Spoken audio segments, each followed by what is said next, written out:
Hello everyone, Gen here, and today I'm going to be talking about the Xbox One. Not quite my first thoughts, but sort of. I mean, I don't have it. I do have it, but I haven't had it for that long. So I guess these are kind of first thoughts, but that's enough time spent on that. So let's start with the hardware. The first thing you'll see. And it is blocky and it is kind of heavy. And like people say, it's practically a VCR, but the touch tone buttons are very cool. Also, I like the noises better than the Xbox 360s. And there was a front, on the 360 Slim there were two front USB ports, and now you have one side USB port. It's unhelpful, but it's alright. And there is an HDMI in, so you can watch TV, but I don't have cable, so I don't care. So it's not really useful. And the power brick is blocky. I can see it from where I'm looking. And it is quite a blocky thing. It's outside the Xbox One though. The PS4 has an internal brick, as does the PS3. And with 500 gigabytes of storage and about 120 gigabytes reserved for the system, you will run out of storage space faster than you think. So you should buy an external hard drive, and I'm going to keep talking about buying an external hard drive through this episode just because it's helpful. It's really helpful. You might even want to buy two. But you can also install games, and then while you're installing them, play them. And admittedly not very much, but still, it's cool.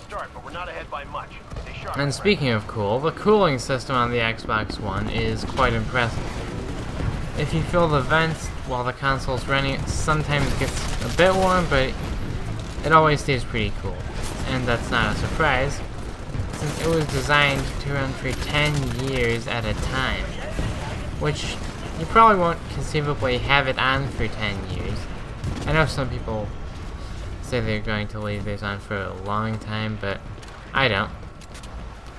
And the Xbox One's, the current generation of consoles, which I think is Generation 8, that's not even going to last 10 years, I don't think, so safe to say that the Xbox One will not overheat anytime soon. And the controller, which I like, so the controller is good. It can take some adjusting to the new sticks. They're not quite like using the 360 sticks, but they're helpful for aiming once you learn to use them. And the vibrating triggers I think are odd. Overall, though, like I said, the controller is good. The sticks aren't coated rubber, and that is a knock at the PS4, but there does seem to be a bit of an issue with the right D-pad button that doesn't... It's not like it works improperly, but it just seems to be a bit looser than the other directions. Which doesn't make sense because they're all part of the same button, but I'm not sure. And next, onto the software, which is not as good as the controller, hardware, or cooling. And it needs some work. The interface for the Xbox One, like a lot of people have said, is hard to use without the Kinect. I bought the Kinect-less model, so I can't speak as to how the Kinect will work. And I don't plan on actually ever buying the Xbox One's Kinect, so I guess I won't foreseeably find out. Unless they make a must-have Kinect game for me, which isn't too likely. But the interface for the Xbox One, like I said, is clunky. The apps are nice, especially how you can have multiple things running, including a game. It'd be nice for more variety with apps, but that's not a problem with Microsoft, and it's a problem that will solve itself. This is the second full year of the Xbox One. So, yeah, well, probably more apps down the road. Not very far ahead.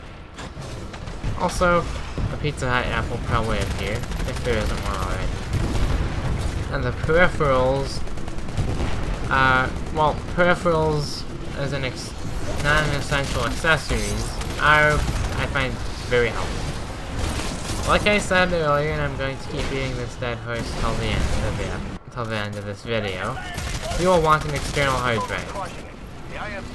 Yep, game storage, DLC storage, it's not going to be useless, for sure.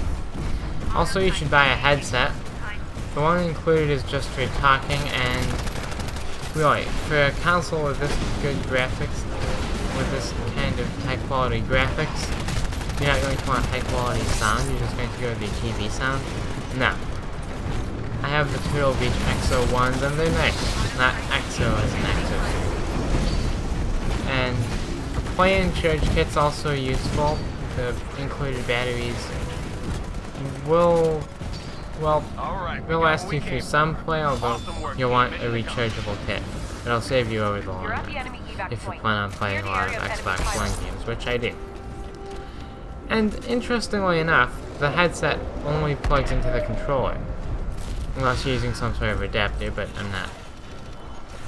And that is interesting, in addition to the adapter that plugs into the controller, and the adapter is not at all obtrusive.